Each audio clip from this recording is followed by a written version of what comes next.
Tövəndə Kiçiklikdə Böyüklük namlıq kitabqa İngilizcədən tərcümə qılınıb kirgizilgan iqtisodshunos Schumacherning 1973-yili yozgan Ko'lam masalasi nomliq asari.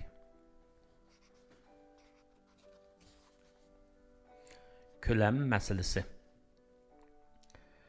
Mən ən dəslibida oilaning borliqqa kelganligini, ondan nurg'un oilalarning birlashib qabila qurganligini, qabilalarning birlashib davlat qurganligini va nurg'un davlatlarning birlashib birlashma qurganligini, ya'ni Amerika Qo'shma Shtatlari yoki boshqalarni qurganligi va eng oxirida butun dunyoda birli hukumatning qurilish orzusidagi tarixiy tushuntirishni anglab cho'ng bo'lgan.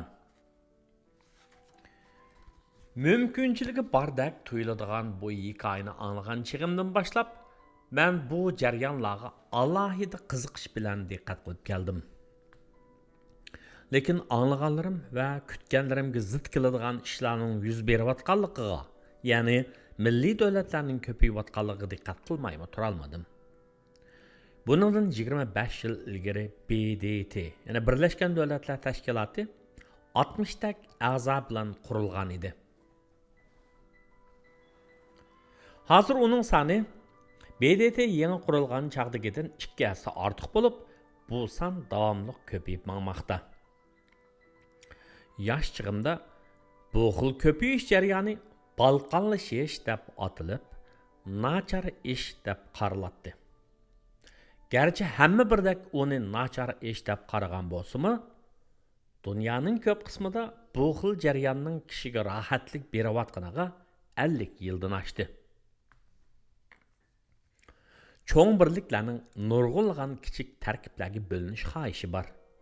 Bu hodisaning masxaralik yeri uning menga deyilganining aksicha bo'lishi bo'lib, mayli biz qo'shilmasligimizdan qat'iy nazar hech bo'lmaganda u bizning nazarimizdan saqit qilinmasligi kerak.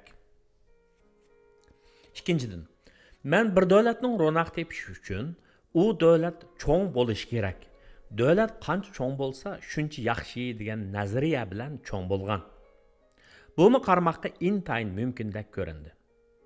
Churchill ojiz kinazliklar deb atagan Bismarckdan burungi Germaniya bilan Bismarck vaqtidagi Bismarck impresiyaga qarab baqayli. Shundaq ekan, Germaniyaning qudrat tepishi Bismarckning birlashtirishi orqali ishga oshmadimi? Lekin nemischa so'zlashgan shvetsariyaliklar bilan nemischa so'zlashgan avstriyaliklar birlashmasimi, ularning iqtisodiy gullandig'i. Agar biz dunyodagi barliq ro'naq topgan davlatlarni tizib qarab baqsak, ularning ko'pinchisining intayin kichik davlatlar ekanligini ko'ramiz. Shundaqla cho'ng davlatlarning ko'pinchisining namrat davlatlar ekanligini ko'ramiz. Demak, bu biz o'ylashga tegishli tema. Uchinchidan, men ko'lam iqtisodiy haqidagi nazariya bilan cho'ng bo'lgan bo'lib, xuddi davlatlarga o'xshash sanoatlar, kasblar va shirkatlar uchun zamonaviy texnika tarafidan belgilanayotgan, ularning har bir tarmoqining zo'rayishini to'sqili bo'lmaydigan bir xil yuzlanish bor.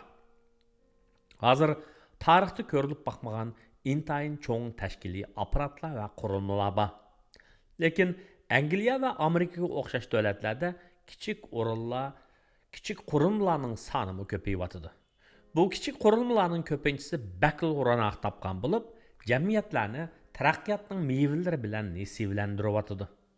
Shuni ta'kidlash kerakki, nazariya bilan amaliyotni har doim bir-biriga jipslashtirish o'ng'ay emas. Mushu ma'nodan olganda, qurilmalarning, tashkilotlarning ko'lami masalasi haqiqatan yuqorida o'ttirib qo'yilgan 3 nazariya bilan birlikda zamondoshlarimga tepishmoqdek tuyulmoqda. Hatto hozirmi biz g'oyat zo'r tashkilotlarning zo'rligi haqida anglayapmiz. Diqqat bilan qaraydigan bo'lsak, ma'lum g'oyat zo'r qurilmani qurib chiqqandan keyin bu xil cho'nglikning ichida kichiklikka erishish uchun ko'rsatilayotgan tirishchanlikni ko'ramiz.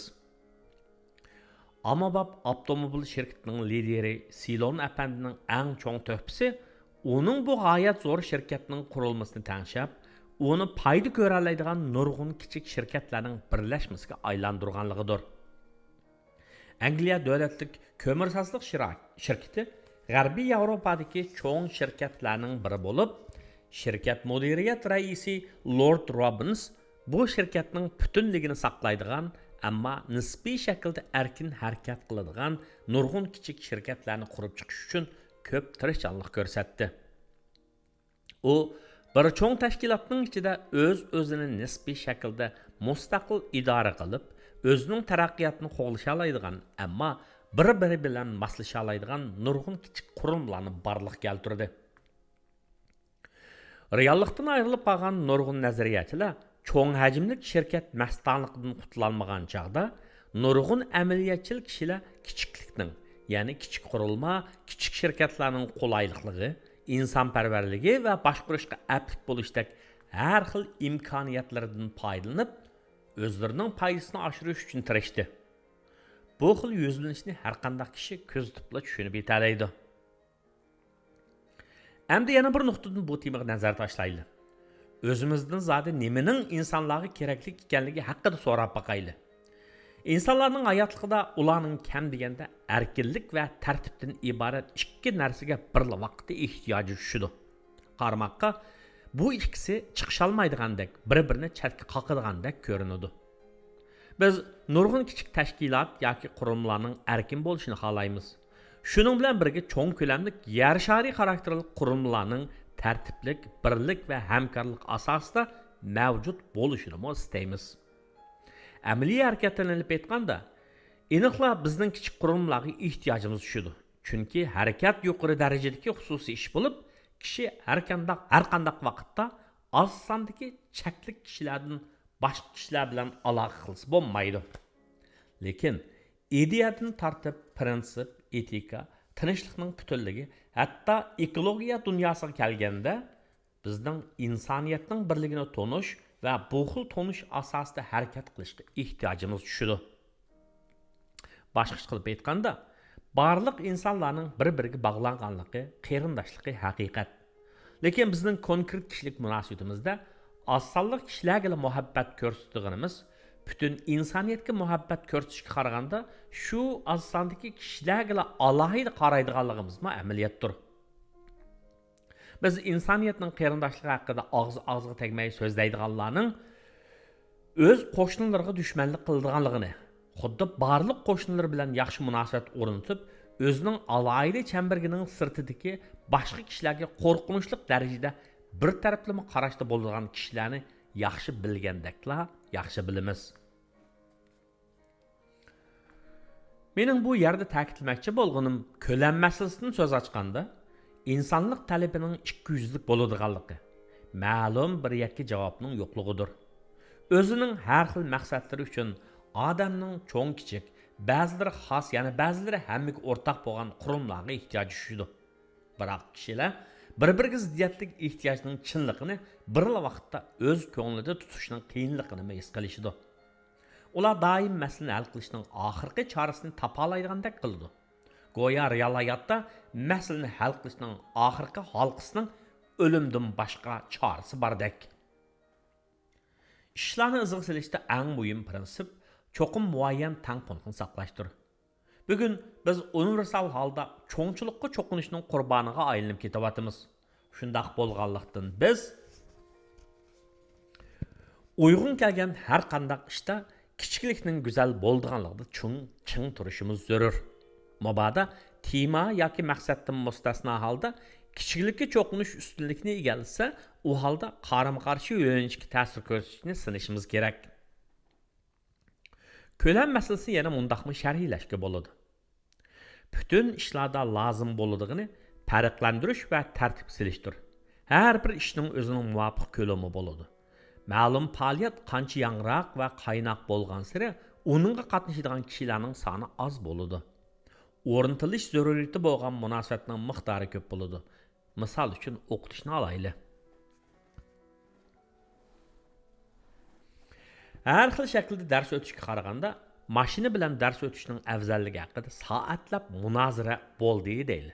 Undaqda avval farqlantiraylik. Nimani o'tmoqchi bo'lyapmiz?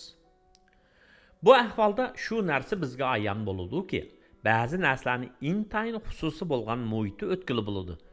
Balki boshqa nurg'un narsalarni keng jamoatga havodan, televizordan yoki dars o'tish qurollari degandek vositalardan foydalanib o'tkili bo'ladi. Undaqda qanchalik ko'lam muvofiq?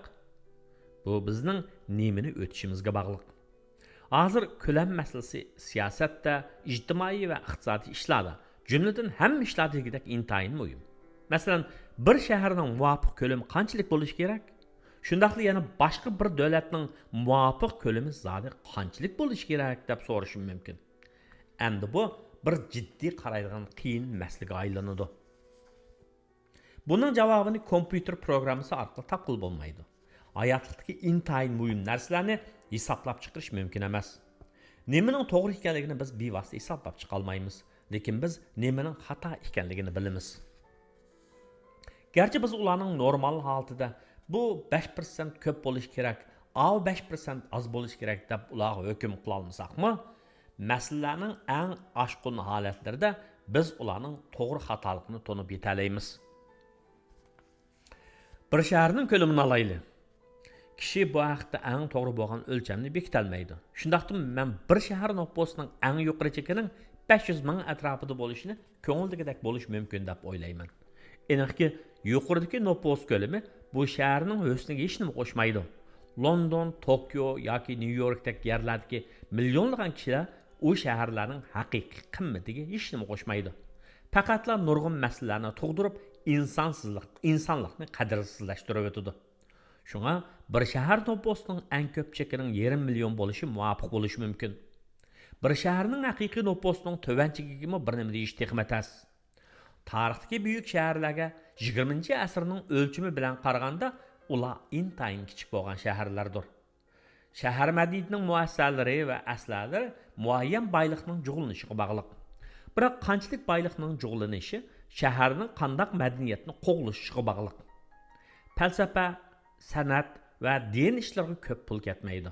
Ammo darajadan tashqari fizikalik olam bo'shlig'i tadqiqotidek yuqori madaniyat deb qaraladigan, ammo insonlarning amaliy hojatidan yiroq bo'lgan bu xildagi turlarga bak ko'p pul ketadi.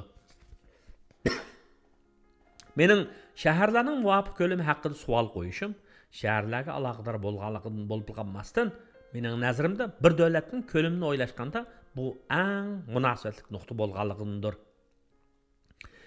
Men so'zlab o'tgan cho'ngchilik cho'qinish balkim hozirgi zamon texnikasining sabablaridan biri bo'lishi mumkin. Ammo uning transport va aloqaga ta'sir ko'rsatganligi aniq. Yuqori darajada taraqqiy qilgan transport va aloqa sistemasining g'oyat zo'r ta'sirining biri uning kishilarni yo'tkilishchan, ya'ni harakatchan qilganligidir. Millionlagan kishilar yezi sahralarni tashlab, kichik bozorlardan ayrilib cho'ng shaharlarga kelib, u yerlarning benormal shaklda zo'rayib ketishini keltirib chiqaradi. Bu masala eng gavdalik bo'lgan Amerika Qo'shma Shtatlarini misol qilib olaylik. Jamiyatshunoslar megalopolis, ya'ni g'oyat cho'ng shahar masalalarini tadqiq qilishmoqda. Metropolis, ya'ni markaziy shahar degan so'z hamda uncha cho'nglikni bildirmaydigan bo'lib qolgani uchun megalopolis degan so'z ishlatilishga boshladi. Ular Amerika aholisining 3 g'oyat zo'r shahar rayoniga qutblashayotganligi haqida keng kushad so'zlashga turdi. Ularning biri Bostondan Washingtongacha so'zilgan qurilish davomlashayotgan rayon bo'lib, 60 million nüfusi bor. Chicago rayonida yana 60 million aholi bor. Yana biri g'arbiy qirg'oqda bo'lib, San Fransiskodan San Diegogacha uzluksiz turda qurilayotgan rayon bo'lib, u rayonda 60 million aholi bor. Mamlakatning boshqa yerlari asosan degidek bo'sh. Bu yerlarda faqat tashlanib qolgan shtatlik bozorlar, cho'ng traktorlar bilan ishilgan bo'z yerlar, kombayn bilan hosil yiqichlar va g'oyat zo'r miqdordagi ximiyalik moddalar bor. Agar mushu xil holat kishilarning Amerikaning kelgusi haqidagi tushunchasi bo'lsa, bu xil kelajakni quchoqlashga arzimaydi. Lekin mayli biz yaxshi ko'raylik yoki ko'rmaylik, bu kishilarning yötkilişcan, yani hareketcan bolğanlıqdan kelip chiqqan bolup, bu dal ixtisoshunoslar hammaning ustiga qo'yib e'tiborlaydigan emgakchilarning yötkilişcan bo'lishining natijasidir. Dunyodagi hamma ishlarda muayyan qurilma bo'lishi kerak. Undaq bo'lmasa, dunyo qalayim qalinishib ketadi. Ommaviy transport va ommaviy aloqa ijod qilinishidan ilgari kishilar nisbiy darajada turg'un bo'lganligi, yo'tkilishchan bo'lmaganligi uchun jamiyatlarda qurilma bor edi. Faqatla yo'tkilish orzusidagi kishilarni yo'tkilatdi. Irlandiyadan avliyolarning butun dunyoga ko'chishi dal buning shohidi edi. U kishilarning munosabat to'g'ri bo'lganligi uchun yo'tkilish ularga oson to'xtagan edi. Ammo bu boshqa kishilarni qamg'oqdek uchib yuradigan qilmagan edi. Әмдікті болса, құрылмының мұхим қысмы ағдырып ташланды. Bir davlat besilgan yüklərinin bexatarligi kapolatlantirilgan cho'ng yük paraxodiga o'xshab qoldi. Agar u shundoq bir qiysaysa, uningki yuklar to'kilib paraxod cho'kib ketadi. Butun insoniyat uchun aytganda muhim qurilmalarning biri albatta davlatdir. Davlatni qurilmaga selishning bir muhim omili, agar shundoq bir iborani ishlatishim to'g'ri ko'rilsa, davlat chegaralaridir. Texniklik ayrılışlardan burun chegaralarga aloqador masalalar asosan degidek siyosiy va xonadonlik munosabatlik masalalar sifatida bartaraf qilingan.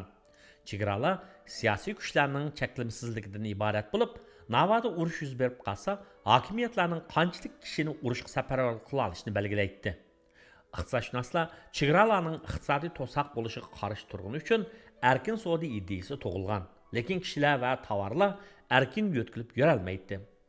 Transport qimmat bo'lgani uchun kishilarning va tovarlarning yo'tkilishi bakla cheklik edi. Sanoatlashish davridan burungi savdo tijorat zarur narsalarning savdosi emas, balki qimmatli toshlar, qimmatli metallar, hashamatli buyumlar, taom tetqullari va baxtsiz qullarning tijorati edi. Hayotlik zarur buyumlar albatta yerlik ishlab chiqariladi.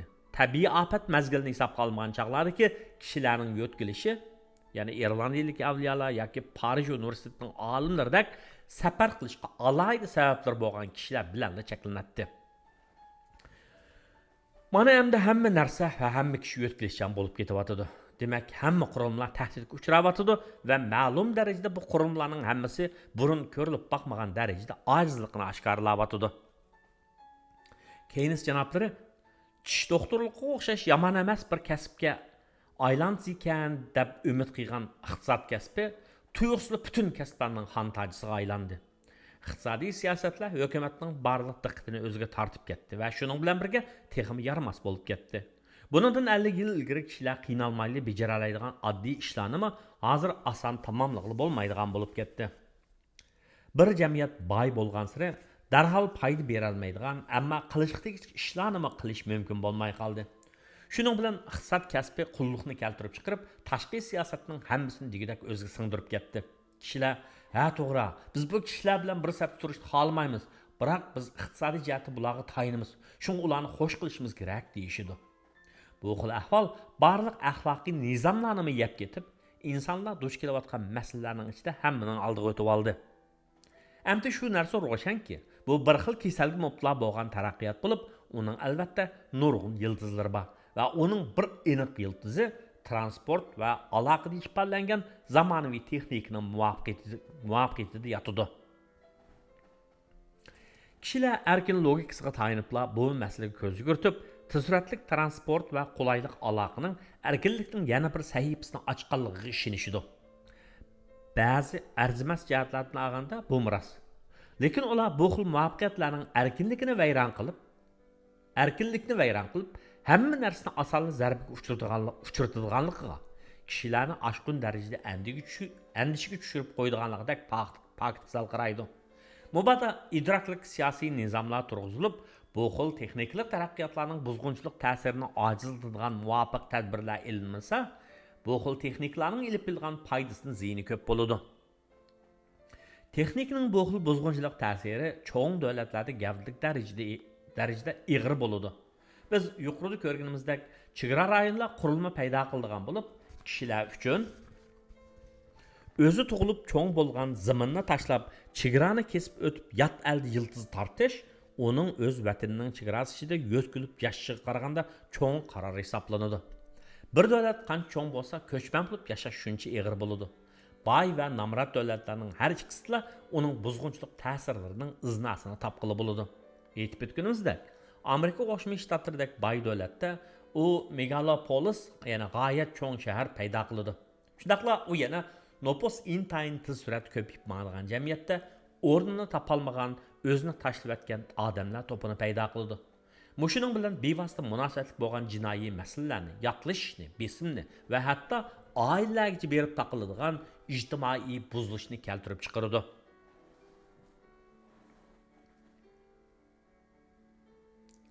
Nomrod davlatlarda, bo'libmi nomrod cho'ng davlatlarda ahvol texmi ig'ir bo'lib, u ommaning keng ko'lamli qoldi shaharlarga o'tkilishini, umumyuzlik ishsizlikni keltirib chiqarib, yezi qishloqlarning hayotiy kuchini so'lg'inlashtirib va hatto qahatchilikni paydo qiladi.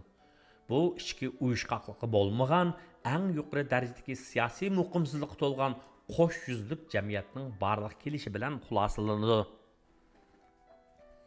Buni tushuntirish uchun Peroni misol olay. Texi buningdan 50 yil ilgarilar, ya'ni 1920-yillarning 5-da Tinch okean qirg'og'iga joylashgan poytaxt Limaning nupusi 175 ming edi. Uning nupusi hozir 3 millionga yetdi. Bir chaqlardagi u go'zal Ispan shahri hozir nomrodlar mahallasi bilan yuqumlangan bo'lib, ondisini cho'rdab shakllangan baxtsizlik balvig'i bilan qo'rshalgan. Masala bular bilan tugamaydi. Yezi qishloqlardan poytaxtga o'tir hisob bilan kuniga 1000 kishi eqib keladigan bo'lib, hech kim bularni qanday o'rinlashtirishni bilmaydi. Shuning bilan ichki quruqlikdagi hayotning ijtimoiy va psixik qurilmasi o'lab tushdi. Kishilar yo'tkilishga boshladi. Kuniga minglab kishi poytaxtga berib, bu yerdagi bo'sh o'rinlarda dövlünishib turib-olishdi. O'zlarini urug'li kelgan saqchilarga qarshi tik turib, o'zlarining kapillarini yasab chiqishdi va xizmat izlashdi. Hech kim bularni qanday bir taraf qilishni bilmaydi. Bu xil aqllarni qanday to'xtatishni bilmaydi. 1864-yili Bismarck Daniyaning kichik bir qismini emas, butun Daniyani yutib oldi. Shuningdan keyin hech qanday ish yuz bermadi deb tasavvur qilib beqing. U holda Daniyaliklar Germaniyaning hukumat tili bo'lgan nemischini bildigan qo'sh tillik, ammo o'z ona tilini saqlashda qiynalib bir oz sonliq millat bo'lib qolgan bo'ladi. Ular faqat va faqat butunlay nemislashish orqali Germaniyada ikkinchi darajalik puhra bo'lib qolishdan saqlana oladi. Shuning bilan nemislashib bo'lgan daniyaliklarning ichidagi g'oyalik va iqtidorli kishilardagi janubdagi cho'ng quruqqa bo'lgan talpinishni to'sqil bo'lmoqdek holga keladi. U holda Kopenhagenning ahvoli qanday bo'lgan bo'ladi? Yiroq joydagi bir o'lkulik shahar bo'ladi, xolos. Endi Belgiyaning Fransiyaning bir partisi deb tasavvur qiling. U holda Brusselning ahvoli qanday bo'lgan bo'ladi? O'xshashlar arzimas o'lkulik shahar bo'lgan bo'ladi. Mening bu haqda davomli gap yo'rg'latqim yo'q. Endi Germaniyaning bir qismi bo'lgan Daniya va Fransiyaning bir qismi bo'lgan Belgiyada bir turkum kishini maftun qiladigan millatchilar tuyg'usiz mustaqillik da'vosi qilishga tushdi deb tasavvur qilaylik. Undaqda davlat emas, balki rayonlarning iqtisodiy jihatdan dast tura olmaydiganligi va ularning mustaqillikka bo'lgan tashnalikni cho'rdab bir siyosiy obzorchining so'zini naql etganda, o'smirlik hissiyotchanlik, siyosiy go'daklik, saxta ixtisoshunoslik va ochiq fursatparastlik deydigan tugamas jangi jidal va munozirlar qaynab ketgan bo'ladi. Kishilar qandaqsiga kichik mustaqil davlatlarning iqtisodi haqida parang qila olsin. Kishi qandaqmi hech bir masala bo'lmagan temani masala deb qarab munozira qilsin. Davlat va hokimiyatlarning mavjudligi deydigan narsa yo'q. Faqatla xalqning mavjudlik masalasi bor. Xalq, ya'ni sizga va menga o'xshash kishilarning o'z kuchimizga tayinib dast tura olish va ajrimizga tushliq ne'matlarga erishish masalamiz bor. Hech kim o'zini qutqiza olmaydigan kishilarning ko'p qismini bir cho'ng jamoatga aylantirish bilan ularni qutqizib qola olmaydi yoki hayotiy kuchi urg'ib turgan xalqning cho'ng jamoatini kichik tarmoqlarga bo'lib, ularni boshqarishni osonlashtirish orqali ularning mavjudligini yo'qmi qilib o'tolmaydi. Bularning hammasi intayin ro'shan bo'lib, bu haqda munozara ilib berishning o'rni yo'q. Ba'zi kishilar so'rashi mumkin. Boy bir o'lka va bir necha nomrod o'lkani tark topgan bir davlat boy o'lkaning ayrilib chiqish tufaylidan parchalanib ketsa, nima ishlar yuz berdi deb so'rashdi. Cho'ng ehtimollik bilan berilgan javob mundaq bo'ladi. hech qandaq cho'ng ish yuz bermaydi. Bay burunqidek bay turaverdi. Namratma ham burunqidek namrat qilaverdi. Biroq bo'linib ketishdan burun bay o'lka namratlarni yo'lagan tursa, u holda qandaq bo'ladi deb so'raydiganlarmi chiqdi. Albatta, bayning namrat qildigan yordami to'xtaydi, lekin baylar namratlarni asosan bakmi yo'lab ketmaydi. Balki ko'pincha vaqtlarda namratlarni eksploatatsiya qiladi. Ular bevosita emas, balki savdo tijorat usuli orqali namratlarni shulib oladi. Ular haqiqiy ahvolni bajdan kirgan kirimning ma'lum qismini qayta taqsimlash yoki kichik ko'lamli saxovat harakati orqali qo'volashtiradi. Baylar eng xohlamaydigan ish ularning namratlardan bo'linib chiqishidir. Normal ahvolda ish dal ta'tirchi bo'ladi. Namrat o'lkalar bay o'lkalardan bo'linib chiqishni xohlaydi, ammo bay o'lkalar namrat o'lkalarga eslib oladi. Chunki ularning o'zining chegara rayonlaridagi namrat o'lkalarni eksploatatsiya qilishi chegaraning sirtidagi namratlarni eksploatatsiya qilishi qaraganda ko'p osonga to'xtaydi. Endi agar bir namrat o'lka ba'zi yordamlardan mahrum qilish xatiriga tavakkul qilib bo'linib chiqishni orzu qilsa, uningga qandoq pozitsiya tutiladi? Bu bizning mazkur masalada qaror chiqarish lozim bo'lganidan emas. Balki bu masala haqida o'ylanib beqishimizga to'g'ri kelgani tufaylidan so'zlanayotdi. Bu hurmat qilinishga va olqishlanishga tegishli orzu emasmi? Biz kishilarning o'z-o'ziga xo'ja bo'lib, erkin, o'z kuchiga tayinib yashay oladigan kishilardan bo'lishni xohlamaymizmi? Shunday ekan, bu hech qanday masala emas. Men nurg'un amaliyotlarga asoslanib shuni kesib ayta olamanki, bu yerda hech qanday mavjudlik masalasi yo'q. Agar bir davlat dunyoning hamma yeriga eksport qilishni, shundaqla dunyoning hamma yeridan import qilishni xohlasa, bu orzularni amalga oshirish uchun uning butun dunyoni o'ziga qo'shib olishi hech qachon amalga oshmagan ham oshmaydi. Undaqda cho'ng bir ichki bozorning bo'lishining mutlaq zaruriyati bormi? Agar cho'ng degan ibora siyosiy chegara nuqtasidan tushunilsa, u holda bu xato tuyg'u keltirib chiqardi. Shaksizki, gullangan bozor namrat bozoriga qaraganda yaxshidir. Lekin bu bozorning siyosiy chegaraning ichida yoki teshida bo'lishi uncha farq qilib ketmaydi. Misol uchun olsak, men Germaniyaning nurg'unlagan Volkswagen mashinasini Amerikadan iborat gullangan bozorba davlatga eksport qilish uchun Amerikani o'ziga qo'shib olgandan keyin qila oladiganligini bilmayman. Biroq namrat jamoat yoki o'lka boy jamoatga yoki o'lkaga bog'lanib qolsa, yoki ular tarafidan idora qilinsa, buning moyida boshqacha bo'ladi. Nima ishqa? Chunki harakatchan, ya'ni yo'tlashchan jamiyatdagi tangpungsizlik qonuni atalmış tangpunlik qonunidan cheksiz darajada kuchli bo'ladi. Hech nima muvaffaqiyatdek g'olib emas. Hech nima turg'unlikdek turg'un bo'lmaydi, ya'ni to'xtab qoladi. Ilgirlash bo'lmaydi. Muvaffaqiyatlik o'lkalar muvaffaqiyatsizlarning hayotiy kuchini sug'urib elib oladi. Shunga kuchliklarga qarata qo'g'dinish tadbirlari bo'lmasa, ojizlarning yaxshi kun ko'rish fursati bo'lmaydi. Ular ojiz pet qoldi yoki cho'qim yo'tkilib kuchliklarga qetish kerak bo'ladi. Bo'lmasa o'zlarining nachar holatidan o'ngishli holda qutula olmaydi. 20-asrning keyingi yarmidagi muhim masalalarning biri nopusning jo'grafiyalik taqsimlanishi bo'lib, u rayonlashish masalasini keltirib chiqardi. Lekin rayonlashish nurg'un shtat yoki o'lkalarni erkin savdo sistemaga kirgizish ma'nosida emas, balki uning aksicha bir davlatning ichidagi barliq rayonlarni taraqqiy qildirish ma'nosida aytiladi. Bu amaliyotda bugungi dunyodagi cho'ng davlatlarning planlarida eng muhim o'rinni egallaydigan masalalarning biridir.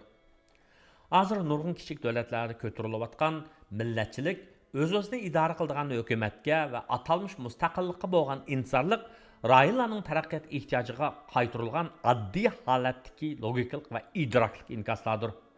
Namrat davlatlarda agar poytaxt shahrining strategik kishilar yashaydigan yezi sahrolarni o'z ichiga olgan rayonlarda ularni taraqqiy qildirish tirishchilik bo'lmaydi ekan, ya'ni muvaffaqiyatli holdagi rayonlik taraqqiyot mo'jizasiz ko'rilmaydi ekan, voy bu namrat alladagi xalqning holiga.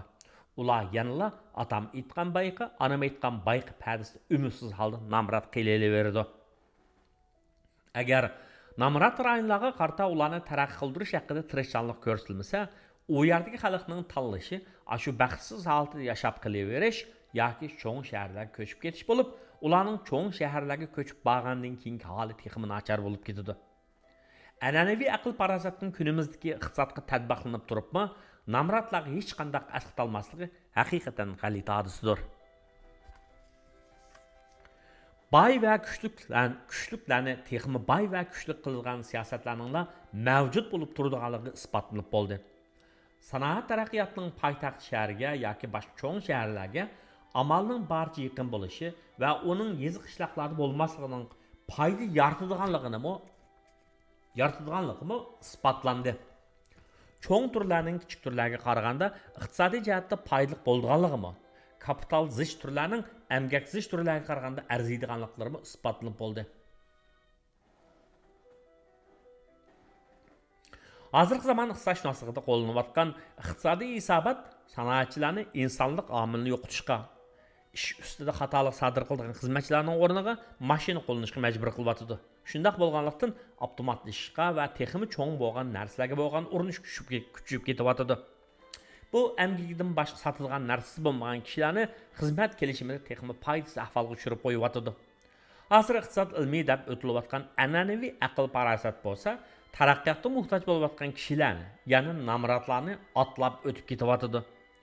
19-asrdan qilib qolgan cho'ng narsalarga bo'lgan hayronlik va avtomatlashishga bo'lgan urinish, shundaqla 19-asrga xos tafakkur qilish zamonimizdagi real masalalarni hal qilishda butunlay keraksiz bo'layotdi. Demoqchimanki, tovar va buyumlar emas, balki kishilarga e'tibor beradigan tuzum, ya'ni insoniyatning butunlay yangi tafakkur sistemasiga ehtiyoji bor. Bu ideya bunu iborada o'zining ifodasini tepishi mumkin. Turkumlab ishlab chiqarish emas, ommaning ishlab chiqarishi. 19-asrda mumkin bo'lmagan narsalar hozir mumkinchilikka aylandi. Amaliyotda hech qanday iloj qila olmasmi, ammo tushunishga bo'ladigan 19-asrda sal qaralgan ba'zi narsalar shu topning o'zida bakmi jiddiy qaraydigan narsaga aylandi. U bo'lsa, bizning g'oyat zo'r texnikalik va ilmiy yo'shirin kuchimizdan aniq holda foydalanib, baxtsizlik va chakinishga qarshi kurash qilishimiz. Davlat, hokimiyat apparatlari yoki nomsiz abstrakt shaylar bilan emas, balki real shaxslar, oilalar va kichik jamoatlar bilan yaqin munosabat o'rnatib, birlikda kurash qilishdir. Bu albatta bu xil yaqinchilikni baxsh etadigan siyosiy va tashkiliy qurilma bo'lgan chaqda mumkinchilikka aylandi degan farazni asos qiladi. Demokratiya, erkinlik, insoniy qadr-qimmat, turmush saviyasi, o'z-o'zini to'nib yetish va o'z-o'zini amalga oshirish deganlarning ma'nosi nima? Bu tovar, buyum masalasimi yoki odam masalasimi? Albatta ular odam masalasi. Lekin odamlar faqat o'zlari rohat his qiladigan kichik qatlamning ichidalar ondan haqiqiy o'zlari bo'la oladi. Shundoq bo'lganlikdan biz kichik ko'lamli birliklar ko'p xillik bilan kelisha oladigan qurilma ustida o'ylanishimiz kerak. Agar iqtisodiy tafakkur bu nuqtani tuta olmasa, shaksizki keraksiz bo'ladi. Agar u mavhum tushunchalardan milliy daromad, iqtisodning ish nisbati, kapital mahsulot nisbati, kirim chiqim tahlili, emgakning o'tkazishchanligi, kapitalning jug'ilinishi qatorliqlarning sirtiga chiqolmasa, agar u bularning hammasini olib o'tib, insoniyat jamiyatidagi real masalalar bo'lgan nomratlik, mag'lubiyat, yotlashish, umidsizlik, buzilish, jinoyat, qichish, besim, qistonchilik va ruhiy halokat qatorliqlarga yuzlanib, ularni hal qilishning amalini tepib bera olmasa, iqtisodshunoslikni cho'rib tashlab, yangidan ish boshlashimiz kerak. Davrimizda bizga ishlarni yangidan boshlashimiz kerakligini ko'rsatgan yetarli signallar berilmayotdi.